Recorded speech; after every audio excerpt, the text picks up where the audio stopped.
She's been here before. She has a lovely tale tonight about her parents' love, and she's a great storyteller. So please give it up for Charlene Vickery.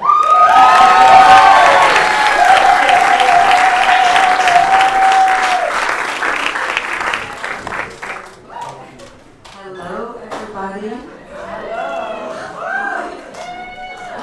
So tonight I'm going to tell a story about love and how I learned about love. Right? So I had this, I was doing this meditation and this voice came to me and it said, the answers you seek are held in the stories that you tell.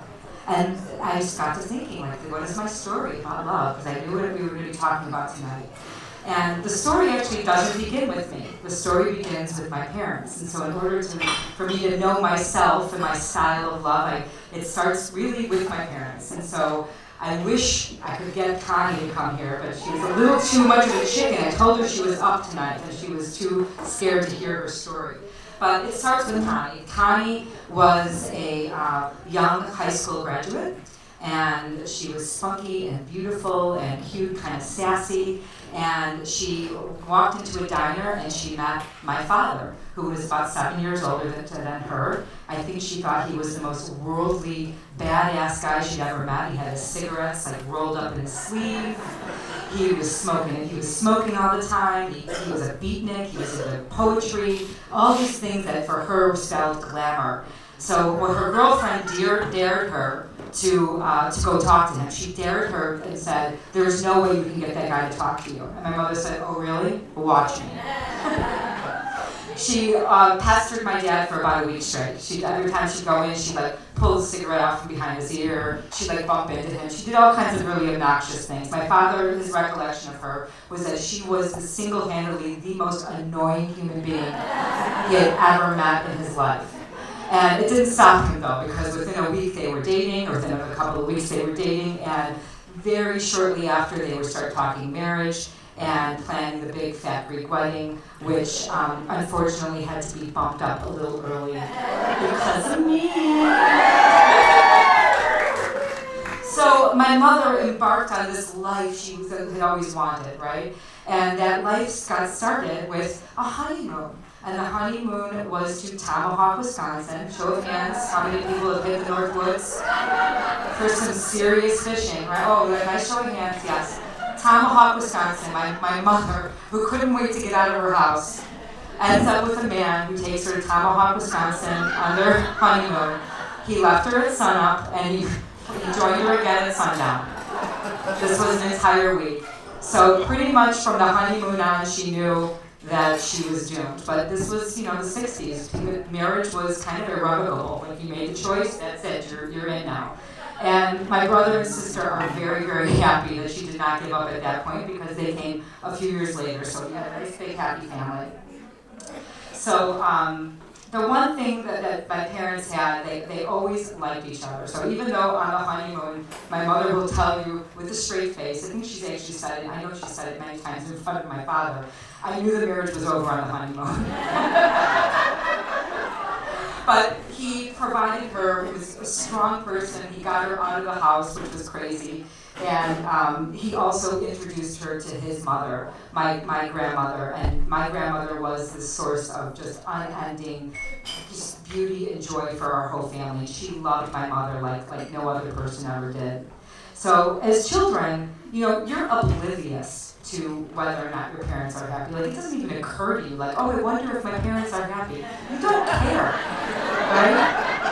So we had food on the table. I was wearing my Jordache jeans. I could care less about whether or not anyone was happy. We didn't have any of the public displays of affection that in my home my kids are constantly telling Randy and I to go get a room. I never had that.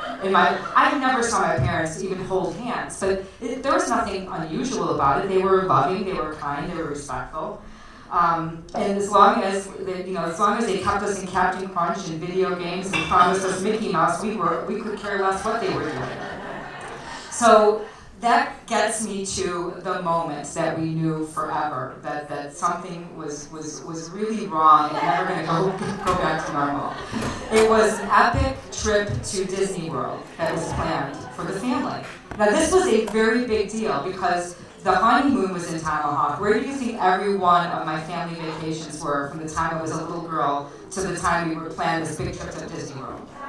Tomahawk. So vacations for my mother looked very much like every other day of the week. It was just that she was cooking in a different kitchen. A slightly moldy motel kitchen. So this was, my father planned this trip. He rented an RV. We were going to have an epic adventure. My grandmother was coming with us, so this was wonderful. So my mother planned everything. She got us all packed. She put everything together. She made sure we had food, we had blankets, everything that we could possibly need. My mother planned. She had her checklist. Everything was ready to go. My father got the RV, and then he went to go pick up my grandmother. They had the whole route set. They were going to make sure that they could drive through the nights because this was spring break. We didn't want to miss a single moment of our time. We wanted to get to the beach and to Disney as quickly as possible. So we get in the car. We get in the RV. It's parked in front of the house, so all the neighborhood kids got to come over and play in it, which was super fun. I picked my favorite place to sleep, which was that little 6 inches of a bunk right above the driver's seat. I jammed myself up in there with my 8-track tape of Billy Joel's 52nd Street. It was a wonderful. I could not have asked for anything better. Of course, oblivious to anything that's happening downstairs, below the chairs. So they planned the trip. My mother's going to drive half the way. When they get to Indiana and it's nice and flat, my mother feels comfortable driving the RV. She takes over. My dad takes a rest and he relieves himself because we have a toilet and there's 4 beds and a kitchen. Everything is ready there. And we're driving along and we get to our first stop. We have to go get some gas. So my father goes to get the gas. My mother thinks to herself, "Oh, this is probably a good time for me to go to the bathroom." And she opens the bathroom door of the RV, and all mayhem ensued after this. Screaming, yelling. My parents never fought. I can't even believe what was happening. So my mother walks in and finds the bathroom is completely unusable.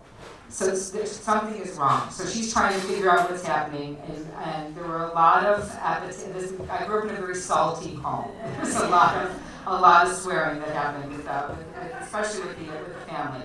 So she opens the door to the bathroom and fills the entire cabin now with the most awful stench you can possibly imagine. So after questioning my father, she found out that he was in such a hurry to get the RV that he actually never went through any of the instructions because he just thought he knew how to do things. He didn't know that you need special things for the toilet so that they don't smell. There were things he just didn't know. He just figured he'd figure it out, and he wasn't going to wait for the instructions. So he goes into the gas station. He buys every single cleaning supply you could possibly imagine: Pine Sol, Ajax, bleach, and he goes into this little small space and he pours it all in, and nothing works. And now not only does it smell, but now it's toxic.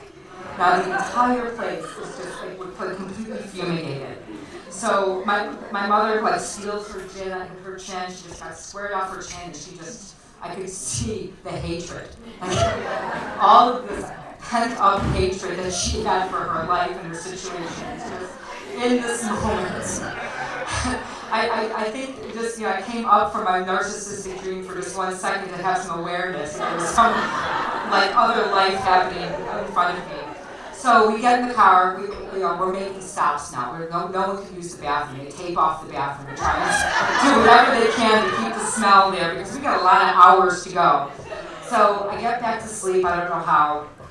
A few hours later, I'm again woken up from my sleep, but this time it's because my teeth are chattering and I'm absolutely shivering.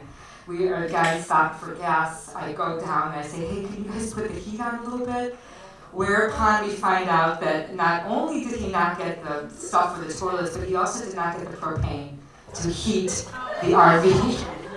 And this was a really cold, it was March, but it was freezing. We had some kind of a weird snow, cold spell.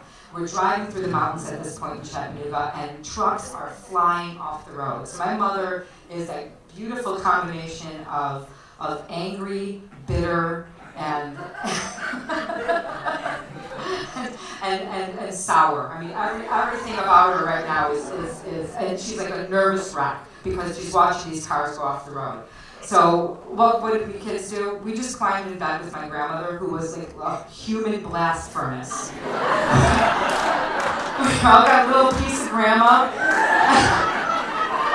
on the leg, and those hot flashes got us all the way through to Florida. So, needless to say, we get to Florida, we check into this beautiful little motel on the ocean, again, another little motel in the kitchen.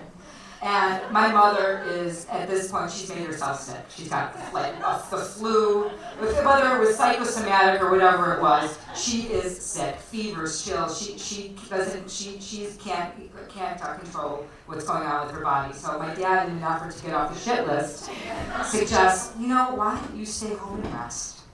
And I'll take the kids and grandma, we'll go do something, and we'll come back later. So my mother is like, oh, okay, yeah. Finally, I can get some peace and quiet. I'll get to rest. This is a good idea. So we leave, and she promptly goes to sleep and starts to enjoy a little bit of quiet time. She woke up about mid-afternoon. She was kind of curious, like where we were. Yes, what I didn't tell you is that when we got in the car, my dad was trying to think of what to do, and I think he wanted to get off our shit list. And so he's like, we didn't think we were going to have time to go to Busch Gardens. Why don't we go to Busch Gardens today? I mean, we thought this was the best idea on the planet. We're kids. We don't know how far Busch Gardens is. We have no idea where it's taking us. Busch Gardens is about an hour and a half from Clearwater, maybe more. So he takes us on another adventure. My mother thinks we are in some local diner or something, just walking the beach. She wakes up in the afternoon. We're not there. Well, she doesn't think anything of it. But actually, she starts to get pissed. Because she's like, I can't believe, and I'm going to use the way my mother would say, I can't believe these motherfuckers left me all day. I cannot believe that no one's checked on me. No one cares whether I ate. I'm sick and they left. They're having a grand old time and they completely left me here to die. That's what my mother said. In her mouth.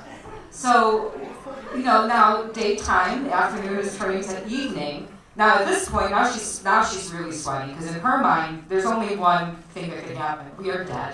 We are very, very dead. We died someplace on the road, because she cannot actually conceive that we would have gone all day and not contacted her, not checked in with her. This is pre-cell phones. There's no way to contact anybody. There's no way. She's calling hospitals. She's looking. She has no idea what happened to us. So she is convinced that we're dead. I think we rolled in around 8 or 9 o'clock at night. She was not amused, and it was like that kind of dead silence, that kind of pit of your stomach. I mean, we knew at that point that it was obvious that things were over, that things were absolutely over. So she. If she could have divorced us kids and my grandmother, she would have divorced us too. I mean, she was beside herself between the anger and the indignation. I think she was just kind of completely a mess. So the rest of that trip was pretty solemn. We just kind of made it through. We had a pretty good time. And we knew that when we got back that things were never going to be the same. The three of us kids, my sister and brother and I, we fought like you cannot believe over, it didn't matter what it was. It was the stupidest thing we could go to the mat. We were the best behaved children for the rest of that trip. But when we got back, we thought, okay, we didn't know what was going to happen. We certainly didn't know what to talk about. But we got back and things kind of went back to normal. It was really quickly. It seemed like everything was going to be fine. It was going to all blow over. Deep down, we kind of knew that they weren't a couple, but we never saw them as a couple anyway, so it wasn't like anything was that different. They lived in the same house. They never fought. They co-parented. My mother went out. My dad watched the kids, watched us. They slept in the same bed, and then they eventually did divorce. They divorced and they still slept in the same bed. So I don't know whether that was out of laziness or complacency. I'm just too lazy to kick you out. Just say, you don't even mean that much to me. Sleep in the bed with me, I could give her a rat's ass. So life went on. I mean, honestly, no fireworks. My mom was free, though. She was free, and there was something about her that was different. My mom was happy. Like, I got to see my mom happy. I got to see her having fun. You know, and then if mom's happy, we were happy, you know, because she was a lot less angry. And my dad was happy. You know, nothing changed for him. He's still sleeping in the house. He's still eating his square meals, and nothing changed for him whatsoever. So finally, my mother met someone that made her say, you know what, I think it's probably that time. Like, you know, it's been about 15 years. It's maybe time for you to move on. So he moves out, but he moves back in with my grandmother. He moves above my grandmother, in an apartment above my grandmother's house. He moves back in with her. Now, this was news to my grandmother. My grandmother loved my mother so much. This was the worst thing she ever heard, was that my father was going to be, like, put out, and not that my mother was letting him go. And she pleaded and begged. And my mother was firm and loving, but said, you know, no, but sorry. And about 2 months after my father moved in with my grandmother called my mother on the phone and kind of like this. Connie, my grandmother was Armenian and she spoke kind of in broken English. She's like, Connie, now I understand, I see, now I understand. And my mother says, okay, she goes, Connie, I wash the shirts. I wash them. I fold them. My mother's like, I fold them so nice. I put them in the drawer. You think he takes the one from the top? No. He takes the one from the bottom. He messes the whole drawer. Who could live with a man like this? My mother was absolutely dumbfounded. She's like, I had no idea that I could have used like the smallest thing to have gotten out of this marriage. She stayed in that marriage for so long not to disappoint anyone, and she could have left for t-shirts. She just said no.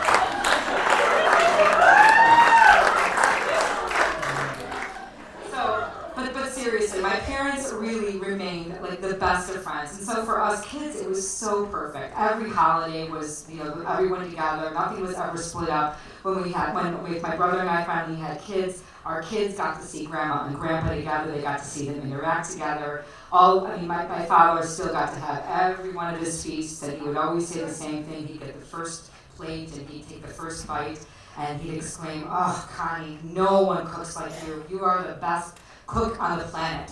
And my kids would giggle, and they would watch grandpa checking out grandma, and they would point out to grandma like, "Oh, grandma, Papa's got a crush on you. Papa's got a crush on you." And my mother would say, "Stop it, cut it out." So none of that. I don't want any of that. My mother at this point has been single. She really enjoys her single time. I think she would appreciate what Lisa said. She functions much better as a single unit.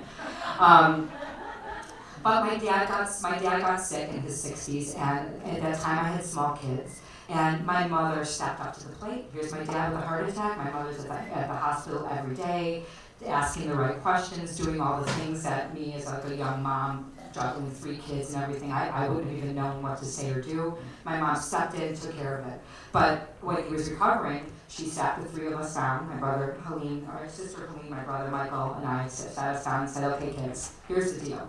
I've been divorced from him for 30 years. You guys have got to step up. He's going to need help with this recuperation. It's not me." She had a career. She's like, "I have things to do now. I'm done with this. I love him, and I'm done. I'll do the holidays, but I can't do the day-to-day stuff. Like, please." So I totally understood the logic of it. I really did. But that teenager in me that actually never suffered one iota of broken homeness, like I never had to suffer from my parents' divorce, all of a sudden I was like, wait, what? Like, I'm indignant. Like, no, that's like a parent thing. You can't be excited. I went through, at 40 years old, all of a sudden I went through like feeling like I'm coming from a broken home, and what it felt like to all of a sudden have to deal with the 2 different sets of parents and having to juggle everything. It was really funny. My mother completely managed it with grace. My brother and sister and I stepped up, but it was a funny feeling to know now at 40 like what it felt like, the things I had never had to go through when I was younger.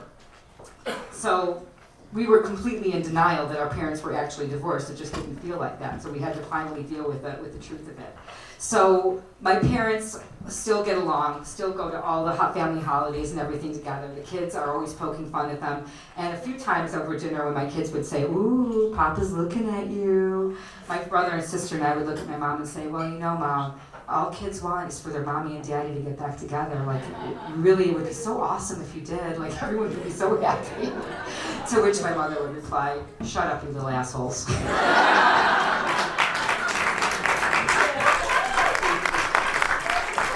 So many of you know that my dad did pass this year. February of last year, he left this earth. My brother and sister and I did everything we could. We really had the best time with him the last couple of years of his life. But we arranged a living wake for him. So while he was in the hospital those last few weeks, we had every person he ever knew come by for a visit so that we could. The idea of a wake, and people show up afterwards and you don't know who they are, and everything's out of context. So we did it while he was alive, and sitting in the room and hearing and listening to all his old friends tell silly stories about my parents when they were younger was really awesome. My mother was there constantly with him. She was his cheerleader. She was the one pushing him on to try to stay with it a little bit longer. He had kidney failure and needed dialysis, and it was very painful. The medication wasn't working, and so we just kept trying to figure out which one was going to work so that we could keep him around a lot longer. But it wasn't working. By the end of January, he called my mom, super happy. He's been in the hospital for about 2 months, but he was so happy. My mother thought, "Oh my God, they finally figured out the medication. He's getting better. This is wonderful." And she goes to see him, and he tells her, "I really need your help. I really need to let go, and I need you to be the one to tell the kids that it's time for me to go. I just don't want to do this anymore." And so with her help, we put a hospice plan together, and we did everything that we could to keep him comfortable during those last days. So the last couple days of his life, I was there with him and holding his hand, and my mother appeared at the door, and my father looked, and he completely lit up from within when he saw her. And he looked at her and he said, "There you are, look at you." And she's like, "What?" He goes, "You're beautiful. How did I get so lucky?" And I just, like, the lump in my throat, like this, it was such a big love that he had for her. That there's nothing she could have done. There's no further reach that she could have pushed him away, that he wouldn't have stayed there, just waiting to love her some more. So you can never know, like, the depths of love between people. I think in that moment I really understood how much my parents loved each other. I really understood a different aspect of love. And in that moment, what I saw was that my dad really saw my mother. He saw her in her totality, and he honored her by telling her the impact she had on his life. And the thing that was for me the most special was watching my mother finally, like, really be able to receive it, like really be able to accept that he loved her that much. So the night that he took his last breath, I know my mother held her breath, and she was with him, and he was knowing that this kind of steadfast force of unconditional love was leaving her.